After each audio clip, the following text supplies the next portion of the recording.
let's get back to those who will be doing the hard work, hopefully, the legislators, the parliaments. We have Shobna Bhartia, the editorial director of Hindustan Times, joining us now to appraise the winter session that was just over and the tasks that lie before the government in 2015. Good morning, Shobna. Thank you very much for joining us. Have a great year ahead before I start this conversation. Thank you. But first up, how did you assess the winter session? Could the BJP have delivered better with some floor management? I think the BJP delivered quite well in the Lok Sabha, but I think that's really got a correlation with the absolute numbers that they have over there. In fact, the sitting of the Lok Sabha was a record high in a decade. They passed many bills, they've introduced the GST. So I think the performance in the Lok Sabha has been pretty good, both from the point of view of the opposition and the BJP. The BJP managed to legislate a lot of business, but the opposition too, in spite of being in a very small minority, managed to get and force their way getting debates on several topics, whether it was conversions. So I think Lok Sabha passed very well, and I think that sort of augurs well.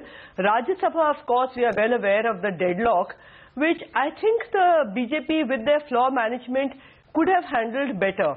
I mean, at the end of the day, it was stuck only because there was an intransigence whether the Prime Minister would come, not come, for him to simply be there. So the Rajya Sabha, knowing and realizing that they lacked the numbers, could have been handled better, because you saw great business being transacted in the Lok Sabha. You saw the Lok Sabha sitting most of the times. There were very few adjournments. Lots of business was introduced, discussed, passed. So I think overall it's been a very good session for them. Relative, let me add, relative to what we've seen in the last 4 or 5 years. You know, we've come to have actually no expectations nowadays from Parliament, because generally they always land up in a deadlock. Sessions don't, function as they should. Business is not transacted, or it's pushed through without any discussion or without any debate. So contrary to all that, we actually saw a lot of meaningful debates, and actually that was nice, because in the Lok Sabha you saw a reflection of both the opposition and the government at their best, discussing and debating issues. But Rajya Sabha, of course, was a different story, and I definitely think it could have been handled better to have ensured that, it kept pace with Lok Sabha. Yes, the economy clearly lost out, right, Shobna, because, the insurance bill, coal bill, etc. was just left in the lurch. Do you think the Prime Minister lost out on a good opportunity to speed up the development agenda because, of no comment or no stance on crucial issues like the conversion issue? I personally feel it would have been a trade-off and a beneficial trade-off to have accepted the opposition's demand and to have, perhaps made a statement on conversion. After all, the BJP official statements have been coming. So to reiterate that wouldn't have actually detracted from the BJP's line, and perhaps would have seen useful agenda being transacted. Okay. You can hear us now? Okay. I think we have a problem with the earpiece there. We'll get back to Shobna in just a second. Maybe it's a good time actually to look at the markets. They seem to... Oh, right. They did come up with a 0.25% gain in between, but now back to flat terrain. It's so very flat today. I think we're back with Shobna. Shobna, you were saying? Sorry, I lost out because No, we were listening to what you had to say. You were telling us that it would not have hurt the Prime Minister to have reiterated the official stance of the BJP on conversion. Exactly. And more so, when the trade-off is that perhaps there was a possibility of getting some important legislation out of the way. Because even if you bring about an ordinance for insurance, which they might well today, the point is that our foreign investors going to come on the basis of an ordinance. At the end of the day, an ordinance has a limited shelf life. It has a shelf life for 6 months. And therefore will hard money come in on the basis of an ordinance, knowing full well that Rajya Sabha is a problem for the ruling party. So, it was a great opportunity of getting it past the houses, but now, we are going to be having an ordinance both for coal and for insurance.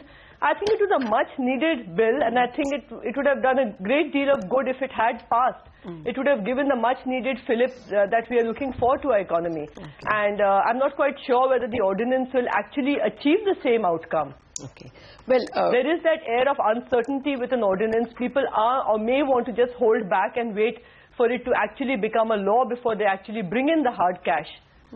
No, that's a fair point. I mean, I would expect that foreign investors will be wary till it takes the shape of a law. Where is the hurry, after all, would be the attitude, I would think. And they have to wait all the way till April 2018 if you have to wait for the Rajya Sabha to look like a BJP or an NDA majority Rajya Sabha.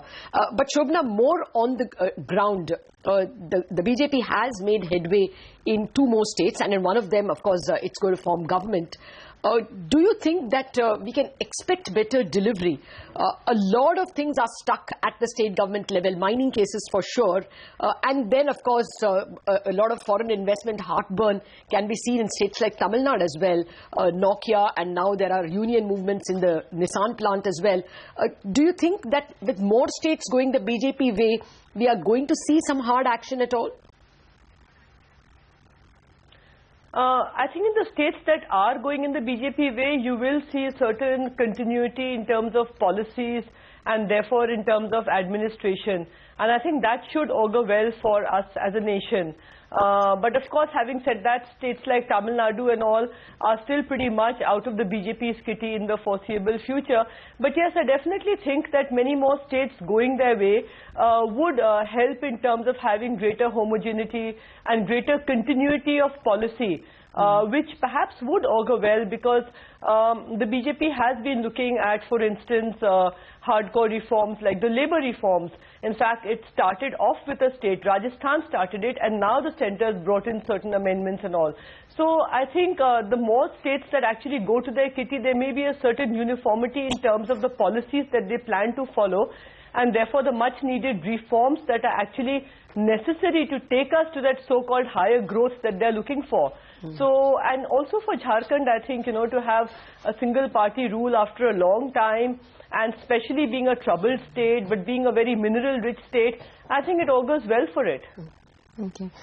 So in your interactions with, you know, a lot of corporate India, a lot of India Inc., what's the sense you're getting, Shobna, about the new government? Is India Inc. disappointed with the new government over the stalemate on key reforms? Or do you think it's willing to give the new government a slightly longer leash? I think it's willing to give the new government a slightly longer leash, because they do feel that perhaps time has been insufficient. Having said that, I think there's a great deal of consensus that nothing much has really changed at the ground level. But the only thing that's very encouraging are the kind of comments and the policy directions that the BJP government seems to be elaborating on. So there is a lot of hope. The other thing is that, you know, the BJP government came in with people having such high expectations. And therefore, when you look at the sort of expectations people had, they were also in a bit of a hurry to see translation of a lot of those promises. Obviously, a lot of that takes time. And so there is a certain amount of disappointment with the pace at which things have happened. But people are hopeful, and I still think that the expectations in corporate India are that the government is on track, and they have high expectations of things actually changing for the better over the next quarter or two. So they are willing to give them more time, but the expectations were tremendously high from the BJP government. And finally, Shobna, how would you rate these fringe movements in and surrounding the BJP now getting louder, whether it's anti-conversion or whether it is making children write essays on Christmas Day? You know, you can point finger at several such instances. Do you think this will detract from the populist acceptance of the BJP? Or do you think India itself has turned right? I think it definitely will detract. And, you know, we've seen the beginning of all this for the last couple of months. And I believe that if these go unchecked, it's going to derail the main agenda of the BJP.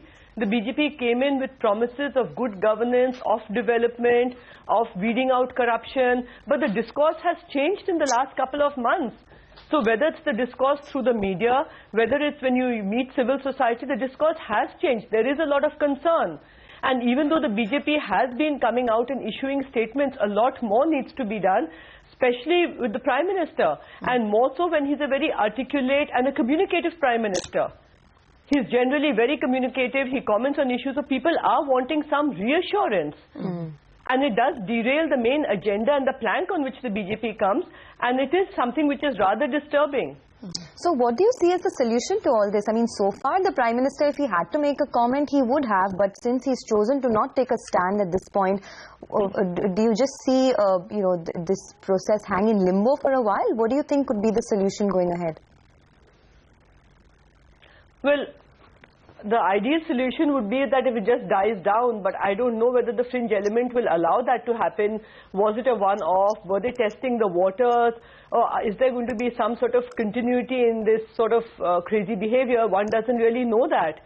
But at some point, even if the Prime Minister chose not to make a statement in the floor of the House, at some point, I think people would expect some statement from the highest authorities in the BJP. Absolutely. Whether it's the Prime Minister, whether it's the BJP President, but much depends on, whether you see a sort of, you see this getting continued, or whether it was a one-off and after the 25th you see them taking a step back for some time. But if it does carry on, it would actually detract from the main agenda, and I think the BJP would have no option but to either condone it or to condemn it.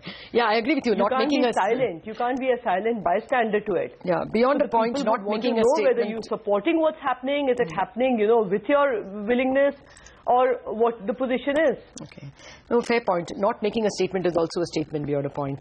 Shobna Bhartia, it was a pleasure speaking with you. And especially for a Prime Minister who's very communicative. Absolutely. Pleasure speaking with you. Thank you for putting all that into perspective. So many people, so many concerns into perspective. Have a great year ahead, Shobna Bhartia.